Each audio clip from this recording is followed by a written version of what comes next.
Happy Wednesday, House of Orange, Frank Rock. Tennessee's an everything school. The House of Orange is an everything Tennessee channel. Welcome aboard. This is part 2 of 4, the evolution of Tennessee's defense. I've researched it. I've looked over it. I've compared it. I'm breaking it down from 2021 up to the current day right now. Part 1, I released that on on Sunday night.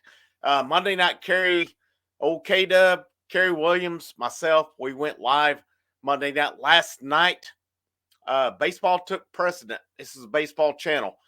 2 commits. I wished I would have gotten in on that earlier.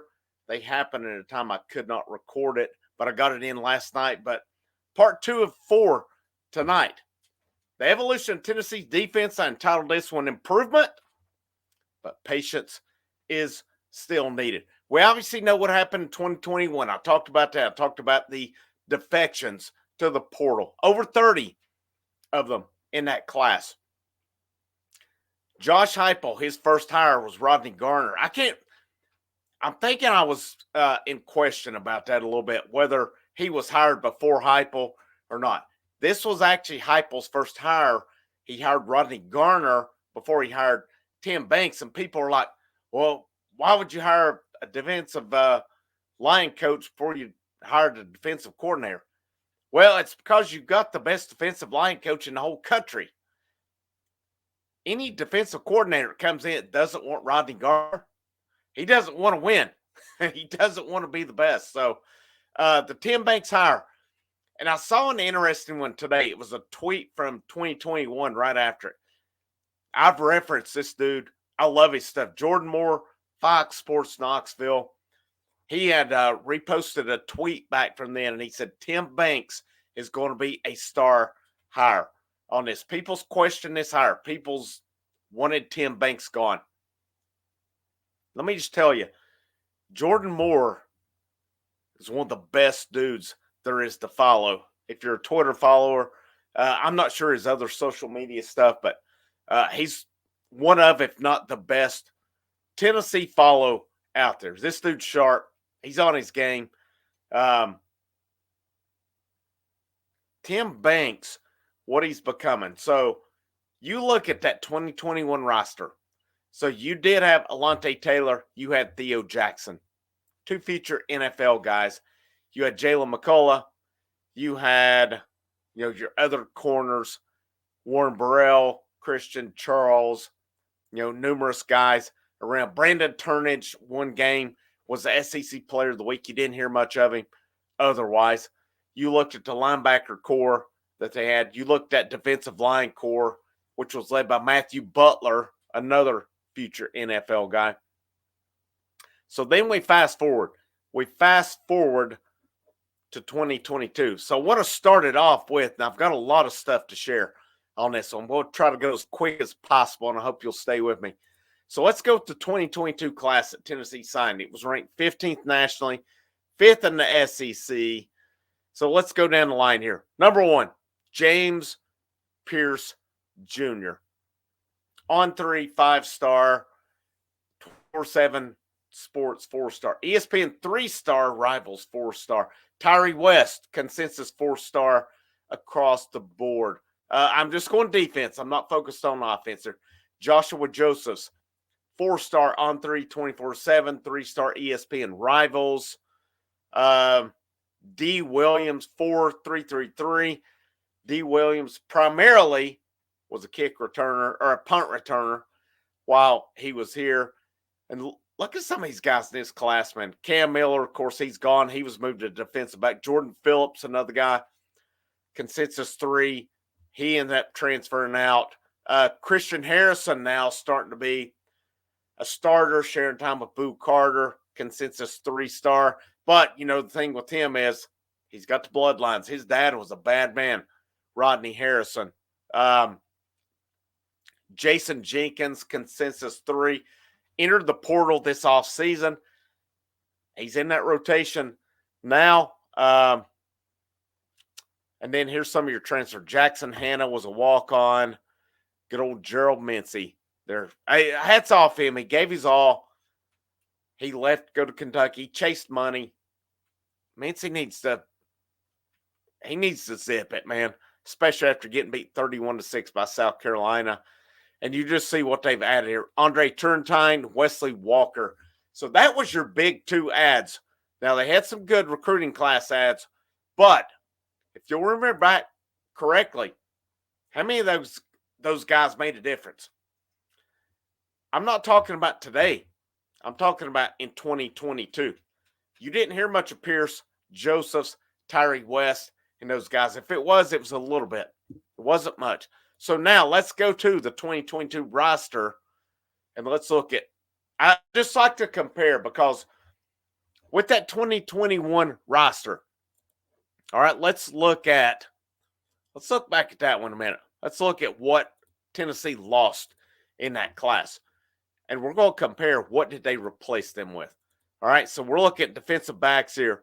Slaughter back. I'm just going to go down who was lost. Alontae Taylor left. Theo Jackson left. So that was it on defensive backs. Defensive linemen here as well. You had, let's go down the line here. A lot of these guys are Matthew Butler, which was a loss. Dejon Terry, he left. He left at some point. It may have been after 2022, actually. Caleb Tremblay was one who come in, did his thing, left. Aubrey Solomon, he was gone. And then you'll look at linebackers. Most of these dudes were back the next year, actually. And not a lot of depth. Not a lot of depth right there. So now let's fast forward to 2022. Let's look at this roster, okay? So we're looking at progression of this defense. How have they evolved? How have they gotten better, okay? So here we go. Now, you've lost defensive back-wise. Alontae Taylor, Theo Jackson. That was your best two.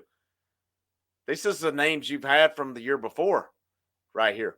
You've added virtually Wesley Walker, Andre Turntine.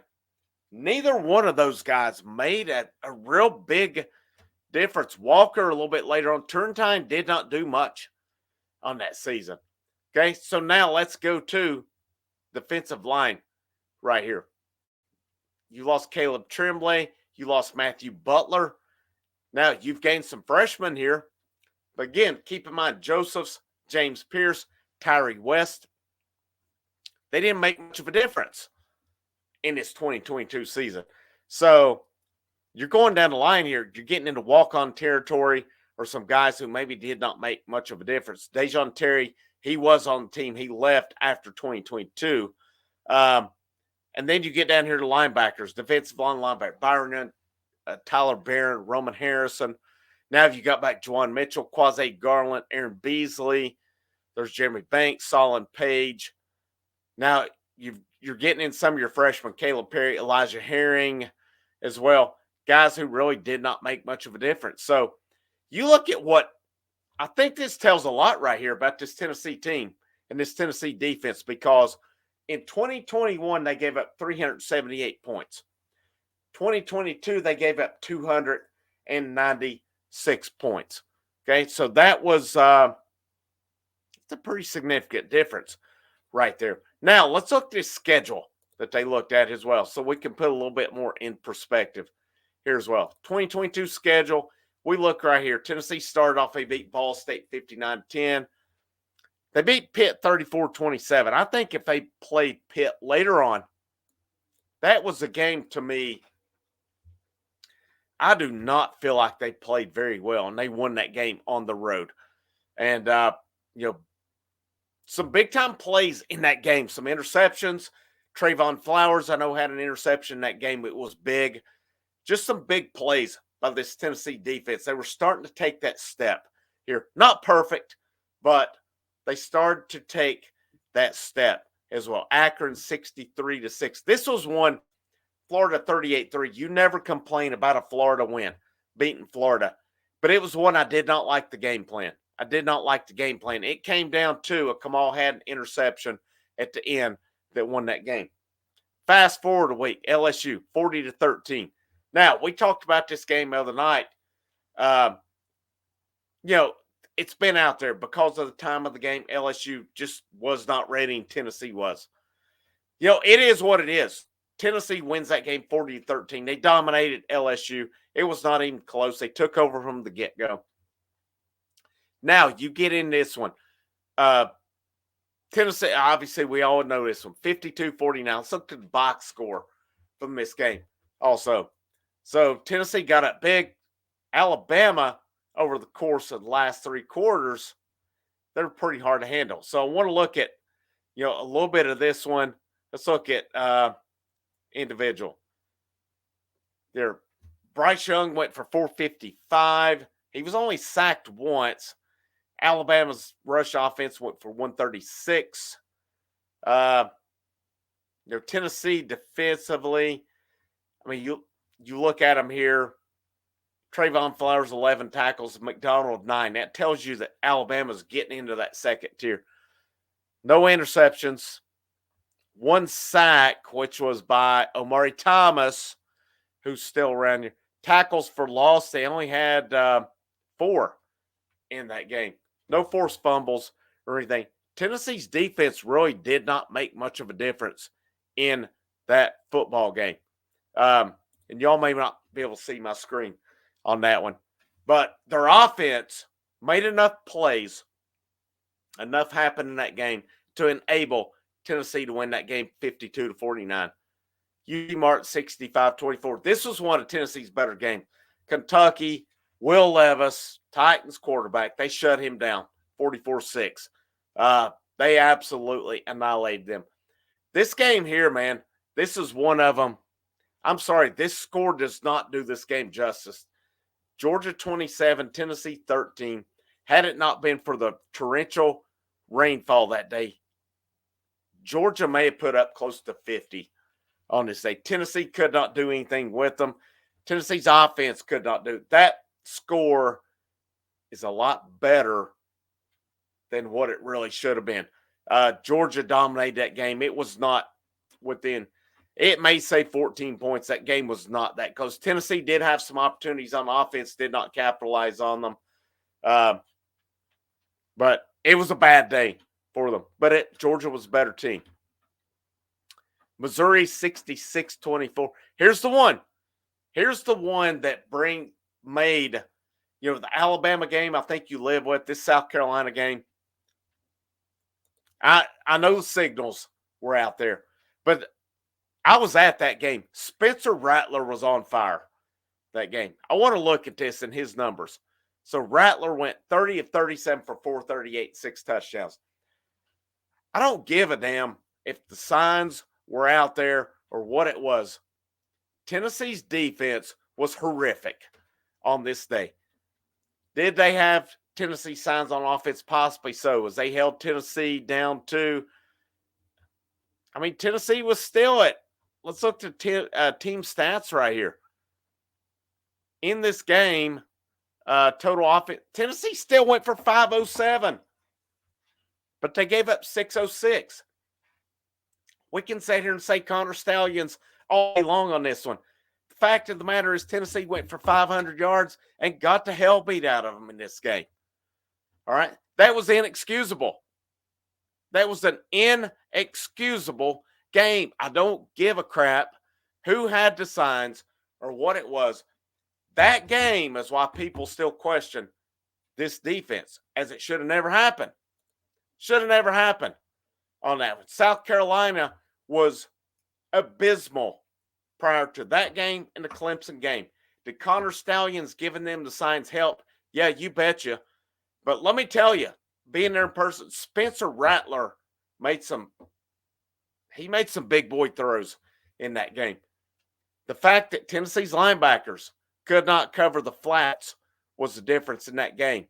The fact that Tennessee's defensive backs were talking smack, yet they weren't covering in that game. Connor Stallions had nothing to do with that. Spencer Rattler was making big boy throws. He was making NFL throws on that night that was burning Tennessee's DBs. That game plan was bullshit. It was absolute bullshit. All right, I'm just going to put it out there frank and plain to you. The signs helped. The game plan sucked on that night. The Florida game previous to that year, when I get to the part 3, the 2023 Florida, that game plan, that's why people still doubt. Now, keep in mind, I'm going revisionist with this one. This year,